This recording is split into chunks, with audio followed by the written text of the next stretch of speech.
On the seventh day of Christmas, namely 90s gave to me 7 bombs a ticking, 6 teens a drinking, 5 hee-hee-hees, 4 free funzos, 3 Corvettes, 2 drinks of sherry, and Pete in a pear tree.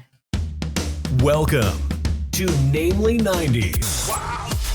The podcast that takes you back to the time before smartphones, Google, and Y2K.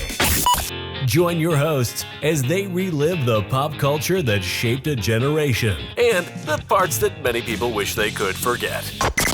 Listen in to the conversation about how the decade defined those who spent their childhood there and how it shaped them as adults.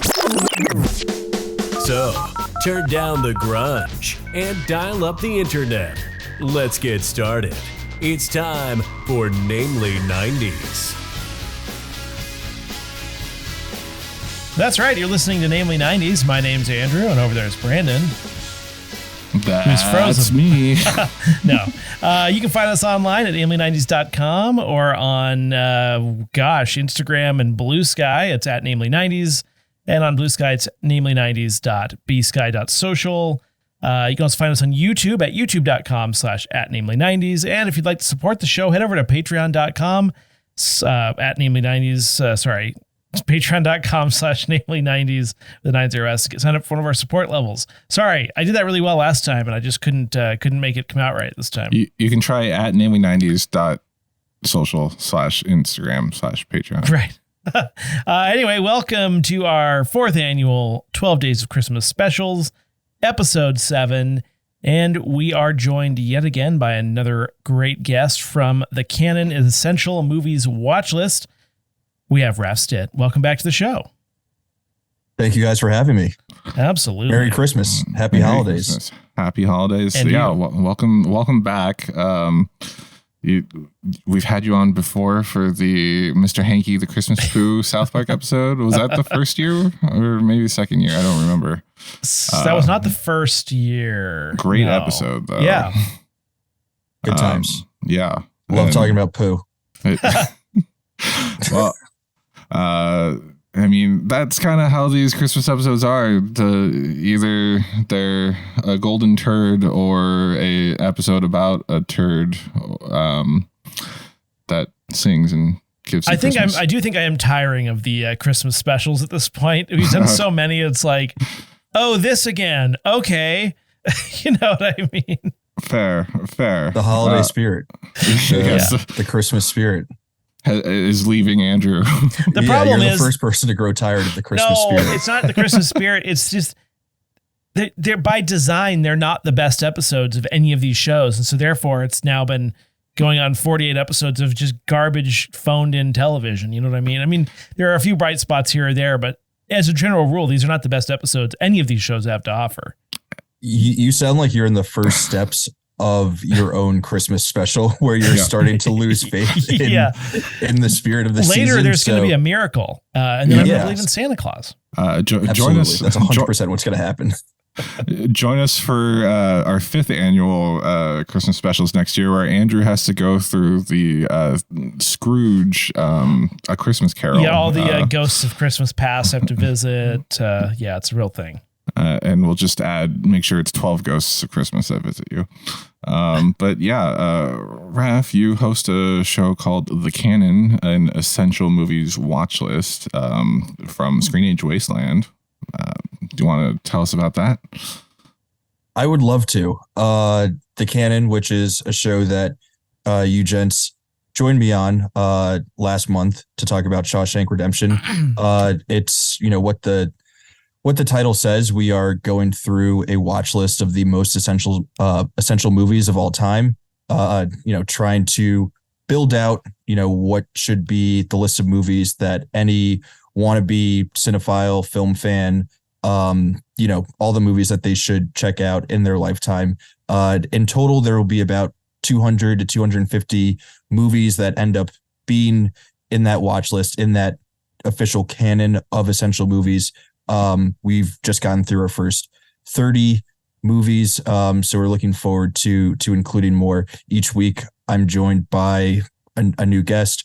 whether it be, contributing writers to Screenage Wasteland or outside film fans or podcasters who I enjoy talking to, like you lovely gentlemen. Also us. Yeah. So it's a good time. We're available wherever you get your podcasts. Come check us out, the Canon. I guess Andrew doesn't qualify as a film fan. I don't qualify as no, I don't think so. I don't identify as one, let's say. You're not an emerging cinephile? No, I have a bad attention span. It causes problems. Although it's true. I was thinking more about your hot takes, because you refuse to watch movies that people say are good. Listen, I was proud of myself for the Shawshank episode because I did actually enjoy it, and I actually had positive things to say. Now I'm back in my lane, though, which is just trashing absolutely everything, which is the easier way to go and less creative, but it just represents how I really feel. I totally respect it. I feel like I have always sort of occupied a similar lane. I really like calling things overrated. On another show that I was a part of, Straight to DVD, we would sort of, focus on the hot takery and the bashing of movies, calling everything that other people love overrated. But I feel like there's a bit too much of that on the internet and in our culture today. So the idea with the Canon is to usher in some more just positive conversation into the discourse. I think the structure of the show, obviously lends itself to that. I mean, you still could get the odd person here or there who does that kind of thing. But for me, it's like when bad things are bad, they're bad, but when good things are good, let's actually call them good. I don't know. But I think my standard for what I consider good is different than others. And that's maybe why I don't like things that other people like. Art is subjective, right? I rest my case, True, Your Honor. True. Time for cross. That's the beauty of it. Well, and I mean, going back through your episodes, there are, or on the Screenage Wasteland Canon list, there are movies that even Andrew enjoys, like Jurassic Park. You talked about earlier this year. Well, I guess it was all earlier this year, but let's see. Back to the Future. Andrew, yes or no? I mean, I'm not like, I won't watch it and rewatch it. Toy Story. It's not a bad movie. Yeah, sure. Okay. Jurassic Park. Silence of the Lambs. I still haven't seen it. Yeah. Wasn't that the other choice for us to watch? I kept trying to get him to watch it for Halloween. Yes, because it's a 90s movie. Exactly. Although I keep recognizing the guy who plays Buffalo Bill in other stuff. Which is weird because I don't recognize him in other stuff. Like for me, I first encountered that guy in the movie Evolution with right. David Duchovny and Sean William Scott. Who's the other one? The woman. Oh gosh. Julianne Moore. Julianne Moore. Thank you. No, Jodie Foster. That was Julianne Moore. In Evolution? In Evolution. Yes. Yeah. Oh, and sorry. also Hannibal. And was she in that? I apologize. Oh, you're right. Well, so Jodie Foster becomes Julianne Moore. Of course. Just like Zac Efron became Matthew Perry. Yes, I think that's exactly how it works in the Silence of the Lambs universe. What a movie. Edward Norton. Oh yeah, such a good movie. Such a good episode. You gotta check out. Are we talking about 13 going on 30 still or whatever? Oh, yes. 17 again. That's 17. No, that was the Jennifer Garner vehicle. So this is such a random aside, and we can totally cut this, but I was at a Halloween party and Matthew Perry died the weekend right before Halloween. Mm-hmm. So, going around asking people what they're dressed as, and this woman goes, "I'm so-and-so from 13 going on 30. And my buddy looks at her and he says, "Damn, R.I.P. Matthew Perry, huh?" And she just has the most confused look on her face. She's like, no. "What the hell are you talking about, movie. dude?" And I was like, "Yeah, bud, you're thinking of 17 again." That's hilarious. Yeah, we generally don't cut much out unless we spend like 20 minutes talking about current events and make ourselves look like a-holes, which we did recently. And now I have to cut that out. So. No, you don't. It's non-specific. Fair enough. I don't even. Okay. So we were on your episode talking about Shawshank. Andrew actually enjoyed the movie. Yeah. 0 hot takes. 1 hot take. He had 1 hot take. Did I? I thought you had one. Oh, I may have had one jokingly at the beginning, but yeah, but you'll have to listen to the episode to do that. And Nice. where can they find the Canon, Raph? So, I mean, that is a professional tease if I've ever heard one. Brandon, that was incredible. that's Brandon's nickname, the professional tease. That was my nickname. That was my nickname in high school. Yeah. Yeah. And all throughout college. So you can find that episode of the Canon with Andrew's hot takes, non-existent or existent. Mhm. It's for you to listen and find out, but we're available wherever you get your podcasts. So we're on Spotify, Apple Podcasts, Amazon Play, Google Play, all that good stuff. We're not yet on YouTube, but that might be up and running within the new year. So Very cool. All right, not to throw any of your other reviewers under the bus, but are there any movies on the Canon list on Screenage Wasteland that you don't agree with? Ooh. And we can I've cut had this. No, we don't have. It's come up on the show a few times. Sometimes it's been cut, other times it's left in. But there are some movies on the Canon that I wouldn't necessarily put in myself. But because I have full editorial control of the podcast, Mhm. I just haven't picked those movies as ones to talk about.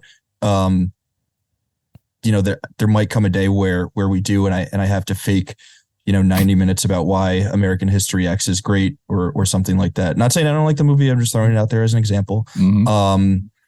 But I wasn't, for the most part, I think they got it right. I wasn't part of the voting process. And there are some movies that I would remove, but I think on the flip side of that, there are more so some glaring omissions that I would certainly include in the Canon. And it might be in the works where some of those movies do end up getting added. Excellent. But it will make for a great comment bait post when you post the top, whatever, and then everyone chimes in with how much of an idiot you are because you missed movie X, Y, or Z.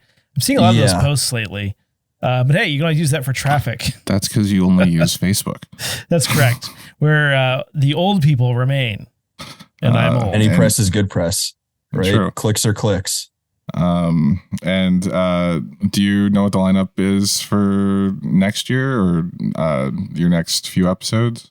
So I sort of do. We break it down by season. So we're in a bit of a break right now. We'll be coming back in the next couple of weeks early in the new year. And I do have 20 or so movies lined up for season 3 that I am very much so looking forward to. All movies that I very much so enjoy. Currently looking for guests for different episodes and stuff. So, there are going to be more movies, more great conversation, still no hot takes, still no bashing, or saying things are underrated, or overrated rather, unless we have Andrew back on the show. No, I can control myself. To be fair, like a hot take is more of like trashing it to get a reaction in a way. Like, I mean, I guess bashing would be fair. Mm-hmm. But no, I'll be nice. And just to reiterate, that is a great thing about the podcast is the positive angle and to celebrate what's good about the films. And it's not, and I mean, we were on the episode. It's not that you're omitting any flaws. There's sometimes hard to find any flaws, but if there's something that doesn't completely jive, it's not like you're going to omit it. You're just not like shining a well, and it doesn't overpower like all the other positive things, right? Mm-hmm. I think it'd be fun to next time do another thing that I've never seen before, because I think that's a kind of fun and unique perspective. And it's also fun for me to get to watch something I've never seen that's actually good. It's always a gamble, though. Yeah. True. I've had a few people on where, it's their first time seeing the movie. So then you fall into the trap of like, well, what happens if they hate it? Mm-hmm. I think for me, I'm one of those people that the idea of most movies is exhausting to me. Like, it's the worst being my wife trying to pick out a movie to watch at night, because I'm just like, I don't know if I have the energy for that. And then I'm the person who's like glued to the screen, and then she passes out or something. So I'm just saying, like, I tend to enjoy a movie if it is good. It's just the idea of getting it started sometimes is a bit daunting to me. This is a man that enjoys Gremlins too. Yeah, only because I had to watch it. If I saw Gremlins 2 in the on-demand, no way in hell. Fair. There's nothing wrong with enjoying Gremlins too. I'm just saying, the original Gremlins is better. It's original TMNT is better than Secret right, of the but I Ooze. like Gremlins 2 because of the comedy factor, and some of it wasn't even intentional. Where I'm saying the original was more serious and Dark Knighty, not Dark Knighty, but you know what I mean. That was a Nolan film, right? Oh my God, I'm going to be a part of those people that ask for the Snyder cut of everything, aren't I? Yep, shots fired. And no, I do not want the Snyder cut of anything. The director's cut of Gremlins 2. The director's cut, yes. Give us the original director of Gremlins and their take on Gremlins 2. By the way, Let's start that internet sensation right now. Let's be the guys who start demanding the Gremlins 2 director's cut. And let's see if we can gain momentum, and maybe 2-3 years down the line we'll be looking back like, damn, there really is now a director's cut of Gremlins 2.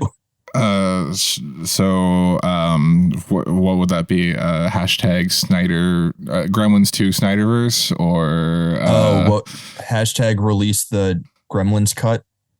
Hashtag release the Gremlins cut. We're workshopping. Okay, we'll figure it out. I like it. I'm gonna maybe put down it is Snyder's cut Gremlins 2. We have options. We definitely have options. All right. Let's see. You think this is gonna be a throwaway joke, but it's gonna come back. I can't wait. Speaking of, nope, I'm gonna rephrase that. We brought you on to watch some 90s TV Christmas or holiday episodes. This one was Martin, season 3, episode 13. Go Tell It on the Martin. Did you suggest Martin, or did I have it on the list? I don't remember. You had it on the list, okay. And to be frank, I picked Martin because I figured you guys needed someone who had a bit of the cultural connection to Martin instead of, I don't know, just having some like white guy come on to talk about Martin with you guys. Three white dudes like talking about Martin would have been. I mean, to be fair though, I was typing Martin into was it HBO or on Max? Yes. I typed in Martin, and I legitimately did not know if I was getting Martin Short or Steve Martin. And then I was surprised to see that it was Martin Lawrence. I had no inkling of which Martin or who this was. I really didn't. Okay, well, yeah, that's like really white. Yeah. So thank you for saving Martin us. I truly did not. Is Martin Lawrence, yeah. Yeah. Well, because Martin was or is an American television sitcom that aired for 5 seasons on Fox. From 92 to 97, and it starred Martin Lawrence, and he's the namesake for the show. At least I knew it was Martin Lawrence. Well, I was between the ages of 4 and 7 when this aired, so I mean, in my defense, I'll give a little bit of it to that. True, but according to Wikipedia, Martin has frequently been regarded as one of the most influential and pivotal sitcoms of all time. I'll reserve comment. I'm assuming this is the only episode of Martin that you guys have seen. Yes. Yeah, I mean, I might have seen an episode back in the day, but it's not something that I know much about other than it felt very Wikipedia. familiar, but I also feel like it's because just Martin Lawrence is in a lot of stuff and like has a particular shtick, and so it felt familiar, but I can't remember if I actually watched the show ever or if this was the first time. You're familiar with the show, Raph? Familiar with the show. I can't say I've ever watched it like all the way through, but definitely, you know, like growing up, it was a show that was always like around, or like my older sisters would be watching it or something, and I would like, or flipping through, you know, TV. I would see it on and catch a bit of an episode. But it is, I think it part of the reason why you think it's familiar is because it's just like it's a very basic like sitcom layout or sitcom like structure, especially for a 90s sitcom, you know, young 20-something-year-olds living in the city and they hang out in the apartment and like tell jokes to each other. That's like every sitcom of the 90s, and this is just another one of those shows. Sure.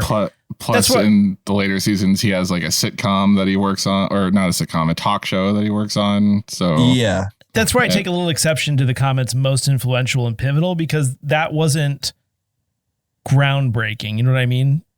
I think fair. I mean, I think it's one of the shows that helped put Fox on the map. That's true. Yeah. I mean, they were a very young network at the time. Did this start when Fox started? Well, in 1992. Yeah. 92. So it must have been pretty early on. Yeah. And also like in the 90s, Martin Lawrence was like the man. Like he was huge. A hot commodity. Yeah. Yeah. Between his like stand-up specials and this show, like Martin Lawrence was a really big deal. So if anything, like the influence is probably from that. Also, like your main actor doing like multiple like side characters was kind of an unheard of thing. It was essentially like this was like pre like Eddie Murphy doing Nutty Professor or Mike Myers doing like his Austin Powers stuff. So that was kind of, you know, it could be that a lot of those things have influences or are influenced by what Martin Lawrence was doing in the show. Fair it's weird to like try to talk about this like a sitcom like Martin in like an academic sense. Right. But he did have a lot of other like characters, especially earlier in the seasons. We start the episode with Dragonfly Jones, who is a expert in air quotes martial artist, and apparently he has the running gag of always getting beaten up by one of his students so that he pays whatever bills that he's not paying. There's Shanae Jenkins, an exaggerated parody of a stereotypical, sorry, I'm reading this off of Wikipedia, stereotypical quote unquote ghetto girl. But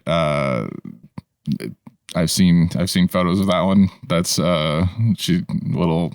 she's well endowed for being Martin Lawrence.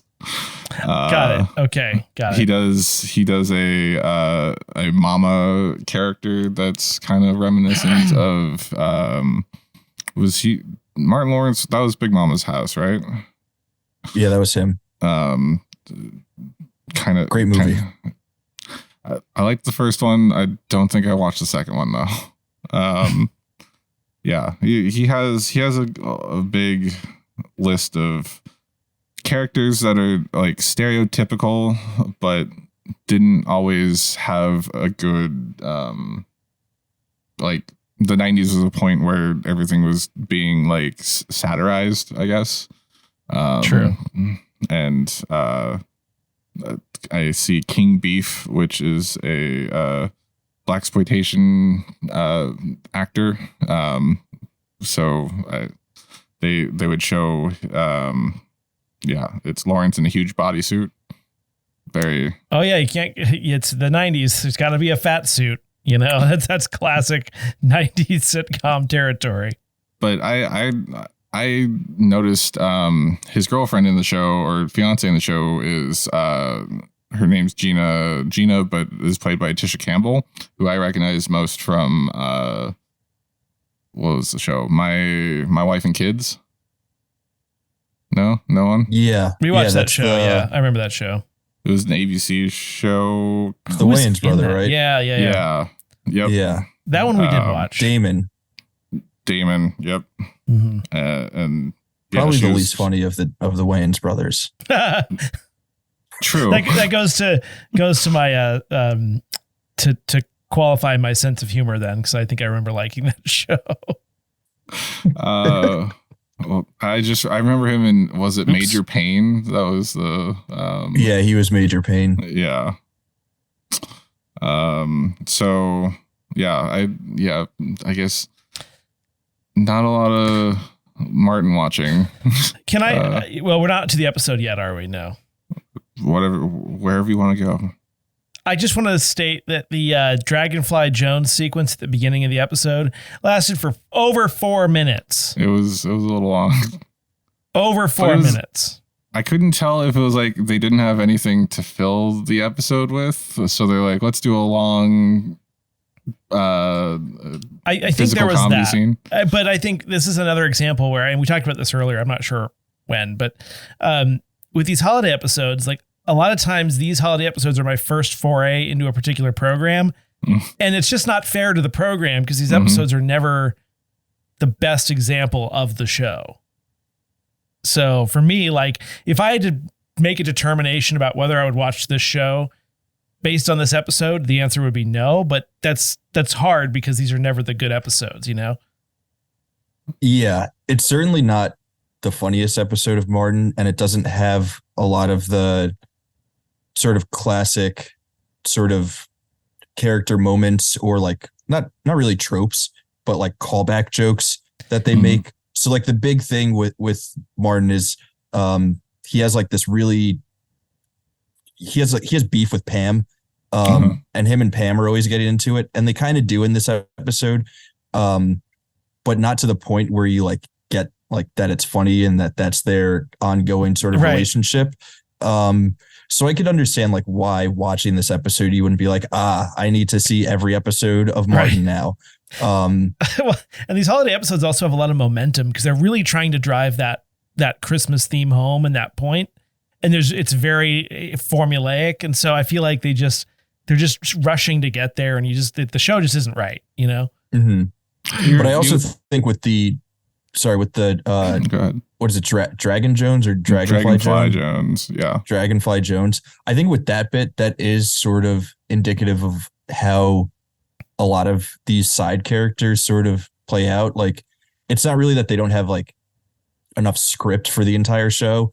Like, Martin Lawrence is a very physical, like outrageous sort of comedian and comedic actor. So it's really just an opportunity for him to like showcase all of these different characters that he's created. Right. It's not like it's not like a variety show like SNL or Key and Peele or like In Living Color, where you get to write little sketches for all of these characters. And like, that's the whole basis for the show. Like, he was essentially doing that within his sitcom.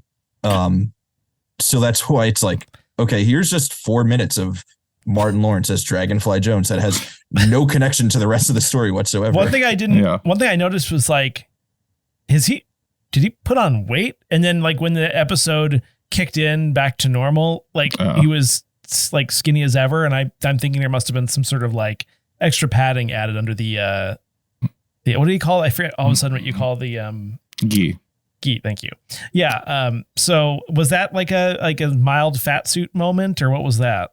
Did you guys notice that? Yeah. Well, I think all the characters have to be physically distinct, or else you just end up thinking, why is Martin Lawrence dressing, or Martin Payne is his character in the show? Why is he dressing up as a martial artist with a Fu Manchu and a crazy eye? What was your take on that character? I mean, it was the 90s, so obviously slightly offensive. I agree. The Fu Manchu like was interesting. But I did like the moment where he gets thrown across the room and ends up behind the piano and then plays a little bit of piano and then comes back out and tries to fight the other guy again. It was just like it like you said, it was him trying to showcase his characters. And like I get that. And I think it kind of leads to like the structure of like mid-90s shows where with the opening gags like that with unrelated to the rest of the story. Like, I don't know, Seinfeld came to mind, where like Seinfeld starts with Jerry in the first 2 seasons. He does like a stand-up bit for the first like 3 to 5 minutes of the episode, and then it gets to the episode. I guess comedians just like showcasing their stuff at the top of an episode. Interesting. Maybe. I mean, this preceded Seinfeld, so maybe I think it preceded Seinfeld. 92. I think Seinfeld was before. The problem I think with Seinfeld started in like 89 or something. Oh, I think the problem with cold opens is like they have to be funny, and 89. You're right. it's hard to make them funny and related. I think always in a reliable way. So maybe that's why they do this. Both the cold open and the main story take place around Christmas. So Yes, That is there you true. go. that's There's your your relation. through line. Yeah. Yeah. They're thematically connected through the spirit of the holiday. It was the same Christmas tree if you looked closely. So the main part of the episode, Martin has by this point in season 3, he has a talk show on his talk show. What was it called? I wrote it down somewhere. Nope, Why do I don't not have see it?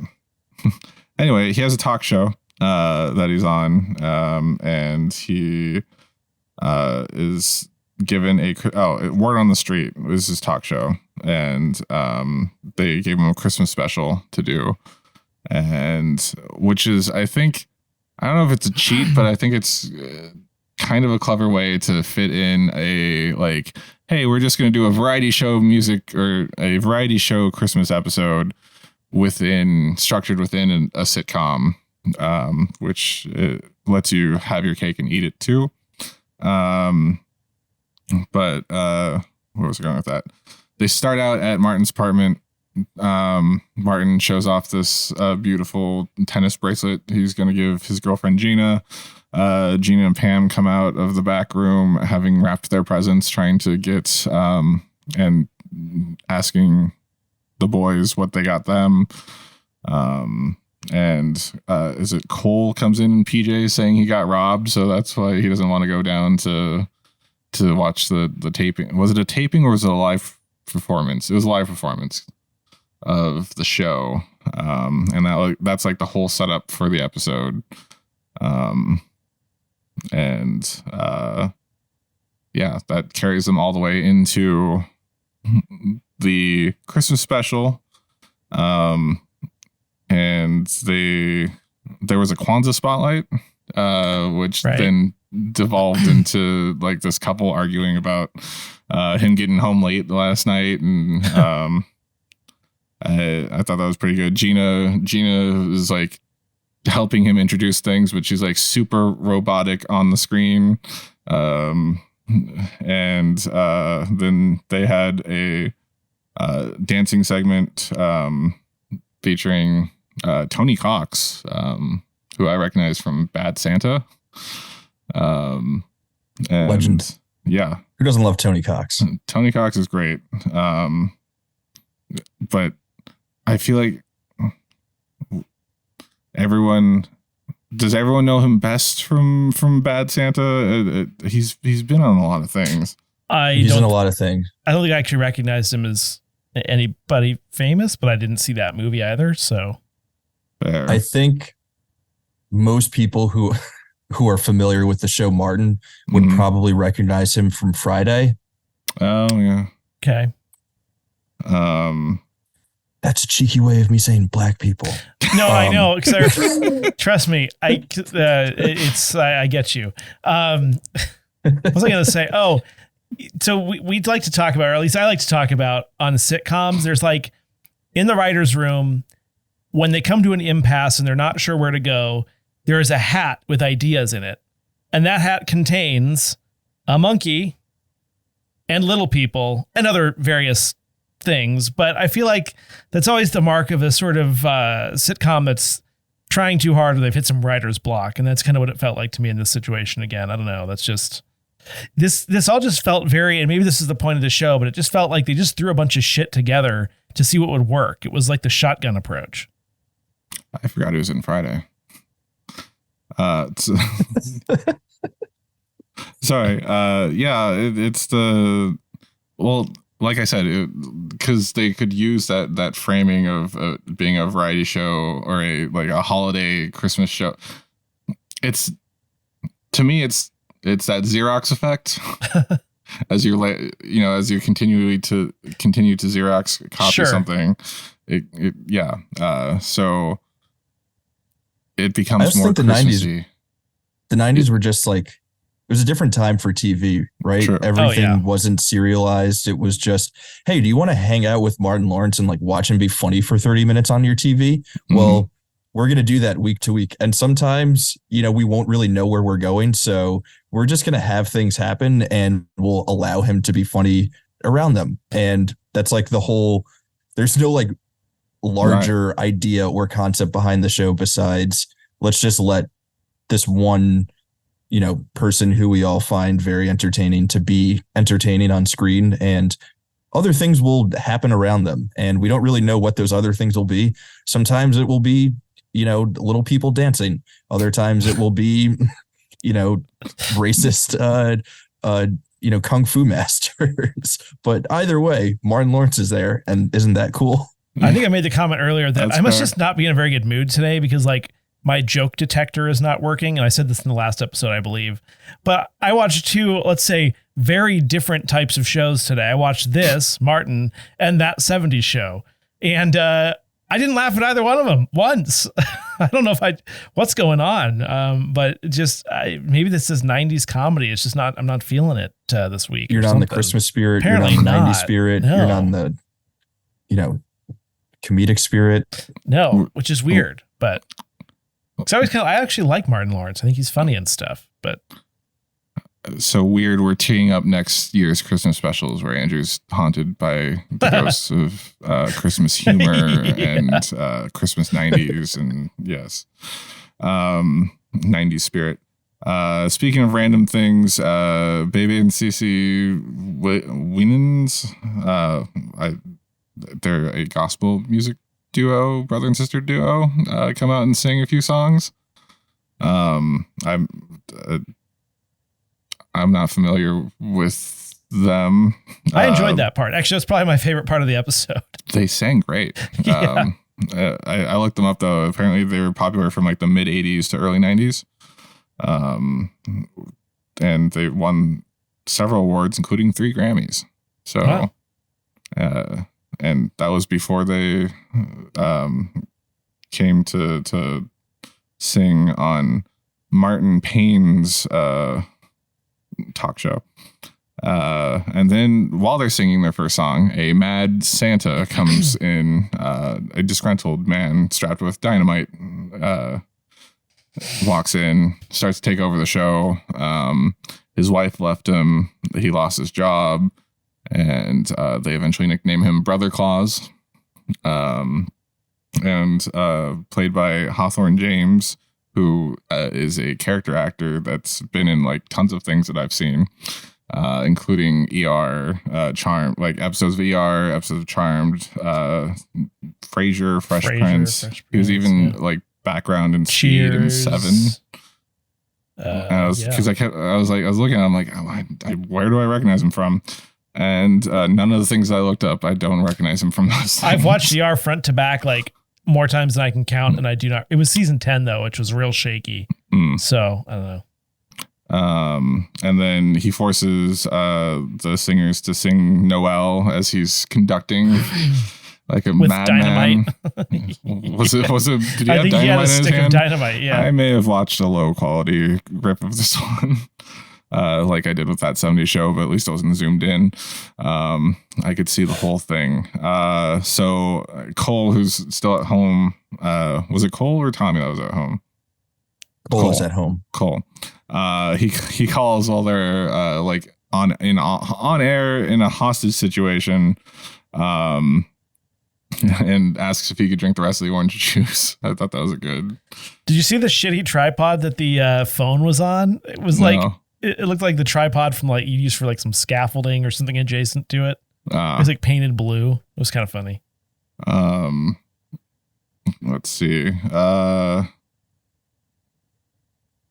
Martin tries to get him a job with I assume that was his producer, that lady that came out of nowhere. Like, I think I think she's like the producer or the daughter of the woman who like runs the station. Okay. And she was like, if you sign us over the movie rights for this, we'll pay you for your first interview. And then kept like adding more things when he kept getting more disgruntled. And then they tasked Cole with finding Brother Claus's wife, who they named Sister Claus. Naturally. And, who is the waitress from What's Happening. Because I was like, she has to be someone because everyone cheered when she came on set. I was like, yeah. But I have no idea anyone from the 70s other than that 70s show because that was I love that production. though because we watched like Married with Children last year, I think. Mm-hmm. And some guy walks on the stage and the crowd goes wild and I'm just like, who is that person? Who is this? That's my favorite thing about old shows, you know? Yeah, because I thought they were just happy that they found Sister Claus. Right? I thought everyone was happy that the narrative was coming to a conclusion. That was the piped in audience, not the audience at the show. Yeah. Right. It was the like the actual studio audience watching the sitcom, and they were like, it gets very confusing. There's two layers. This actor, yeah. So meta. So meta. So we learned the bombs are fake, and then Martin gets pissed off that they were fake. He takes the grenade, pulls the pin out, and throws the pin away. And then the guy's like, "No, that's actually a live grenade." After he reconciles with his wife. By the way, this is all still a felony, regardless of whether or not the bombs were real. Fair. Yeah, it's Christmas. It's Christmas televised. Time. Like, there's evidence. But it's Christmas time. True. Yeah, it's Christmas time. Now, this isn't the first episode that we've seen a Santa take people hostage. What was the other episode? It was... Well... I think there were multiple. It was one where he brings a gun because they won't give him a job at like the clothing store. Oh, that was a Moesha episode. It was Moesha, yeah. But there's also didn't they do that for Saved by the Bell too? Or no, they ran over the homeless man. Oh no. Anyway, it seems to be a recurring trope where a disgruntled Santa will get fired on. Well, I mean, Santa is armed and dangerous. No, it's the one with it's the movie in the 80s with Eddie Murphy and Dan Aykroyd, and they switch places at Christmas. It's literally called Trading Places. There it is. I used to watch that one a lot. I was waiting for you to say they trade places. They trade places. What's the name of that movie? What's the name of the movie? But I think we could add this to can we add this to our Christmas trope list, Andrew? Disgruntled Santa Claus who's armed and dangerous. Yeah. But yeah, they end. They put the pin back in the grenade. They sing "Go Tell It on the Mountain," which this episode is named after. Go Tell It on the Martin, and that's how the story is resolved. Clearly, Andrew is upset that Santa got off scot-free. I think at least in the Moesha episode, like they alluded to him going to jail, but then like they somehow got him out of it. Didn't they like smuggle him past the so they committed a crime as well. After being held at gunpoint. I think the cops show up at the end of this episode. Oh. as they're singing "Go Tell It on the Mountain"? Well, it's the cops or maybe are there. it's before the cops are there, but the cops we are don't know outside. Yeah. And they refer to themselves as the 5-0. They do, which I thought was funny. And then that's when Cole and Sister Claus come in. But yeah, so they are outside. He may not get away with it. But for the time being, everyone's singing "Go Tell on the Mountain." It's like a Reservoir Dogs situation. We just don't know what happens at the end. Exactly. Like, I mean, people are gonna have PTSD from this. Like, it's a thing. You know, it's not benign. Guess what? A live grenade. Let's not forget that. But Martin's the is one it that on pulled the Christmas pin. Day? Is it? Or is it like Christmas Eve? I think it's Christmas.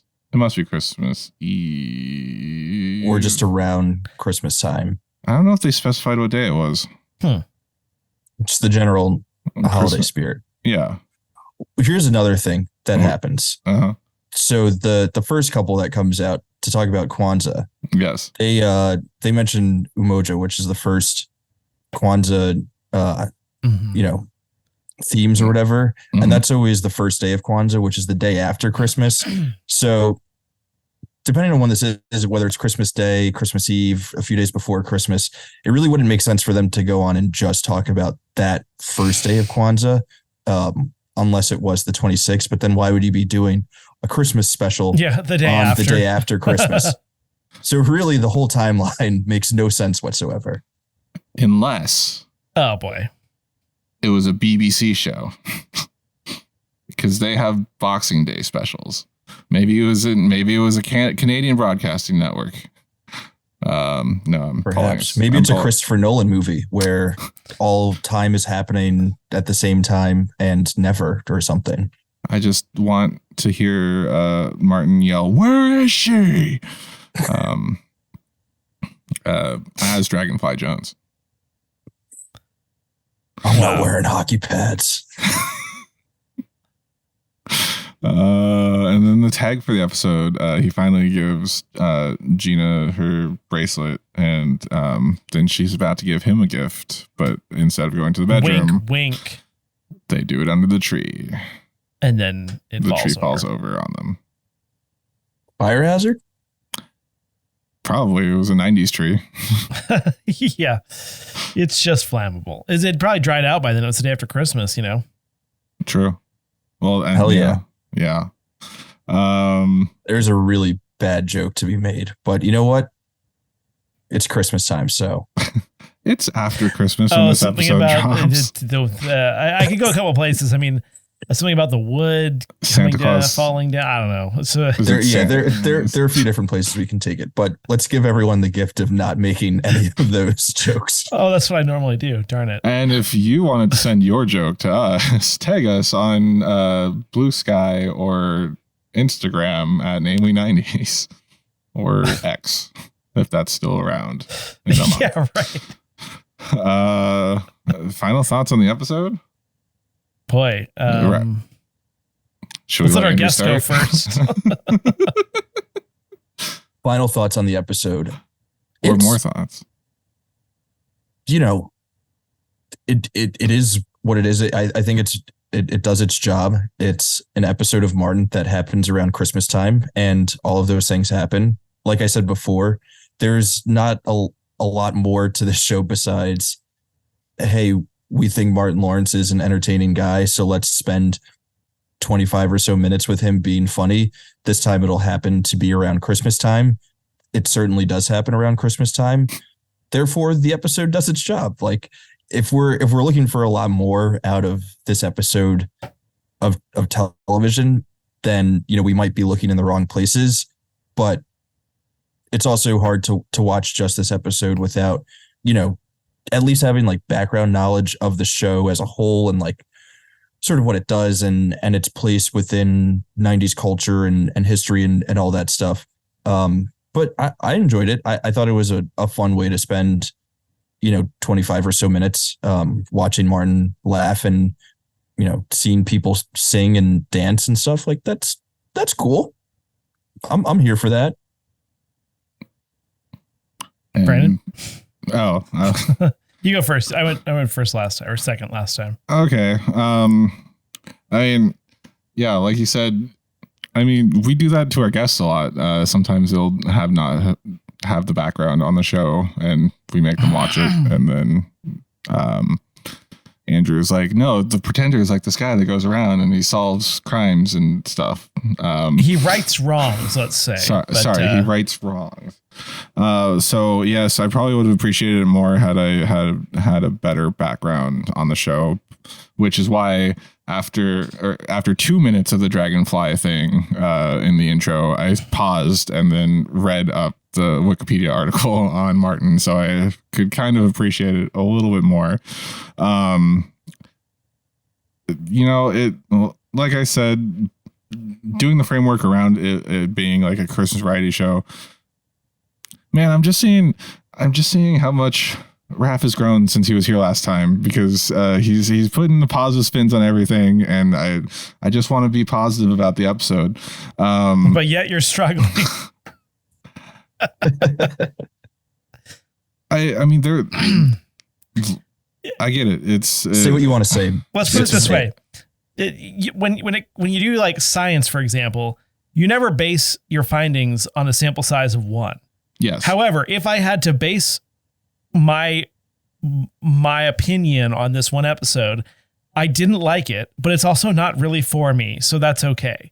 You know what I mean? Like, that's what I would say about this. I mean, I liked.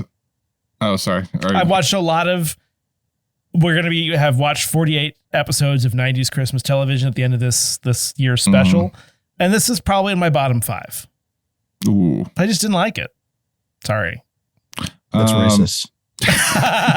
Thank you. You know what? That's not the reason why, but certainly, I mean, the point remains that like these jokes aren't really written for me, and that's okay. Like they don't have to be. I picked this episode just so I could, at one point in this episode, say that's racist to one of you guys. You've been waiting so patiently to use it. But it's also a sample size of 1. Again, this was not the best. This is not the best episode to make a final determination on. No, I mean there's a lot of the tropes that we don't like. We don't like re-seeing tropes because, again, like you said, have seen 48 episodes. We're fatigued a little bit. End of this season, but the singing was the best singing out of any, because that's another trope to end on a song. Bursting into song randomly in a holiday special. Yeah, absolutely. By far best singing so far, and the fact that they got 3 half songs in, that was impressive. I do like Martin's main character, Martin Payne, a little bit more than Dragonfly Jones, but the slapstick, like I said, I laughed at some points. Once I got over the Fu Manchu, I was into it, and the story was a little weak, but so are all the other Christmas stories, especially the bomb being fake. That's the other thing that they try to get away with in these shows. Bomb being fake, it's a fake gun. I just had a finger in my pocket. Still considered a crime, by the way. That's still considered armed robbery if you just put your finger in your pocket and allude to having a gun. Fair. It's good to know. Yeah. I should know. No. I like to walk up to people in dark alleys with my finger in my coat saying, nope. No. But it's just my finger does not work as a defense in the U.S. legal system. It was just my finger. Yeah, in a variety of different cases that doesn't work. That was what was wiggling in the darkness in my trench coat. And that's it for this holiday edition of Namely 90s. Thank you again to Raph Stitt of the Canon and Essential Movies Watch List for coming on. Can you let us know? Are you recovered yet, Raph? Can you let us know where people can find you? Yeah, I mean, there's something about a good finger joke that'll get me every time. Thank you guys for having me on. This was an absolute blast. I love talking Christmas time stuff with you guys and 90s stuff. You know, I think the show is great. I think what you guys do with all these Christmas specials is a ton of fun, even though it's causing Andrew to lose some of his Christmas spirit, 90s spirit, and humor spirit. But seriously, it's always a blast. In terms of the canon, again, you can find us wherever you listen to podcasts, Spotify, Apple Podcasts, Google Play, Amazon Play, all that good stuff. You can also check us out at screenagewasteland.com.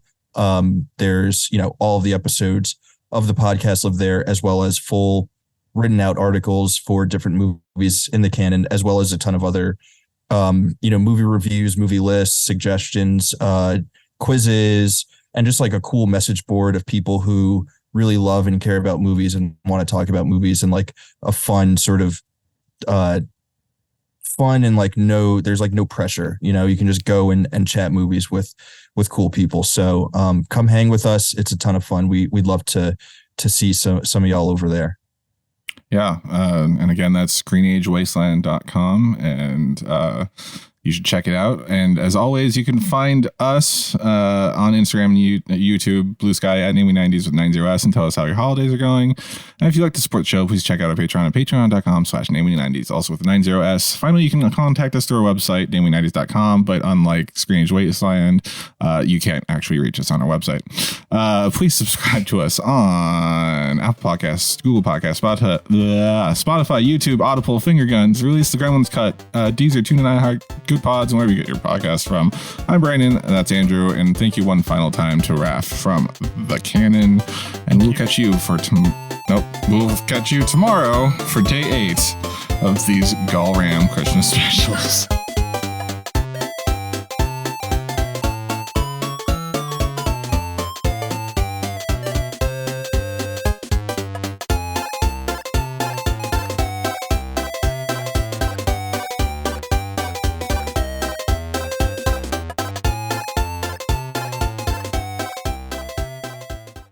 My favorite.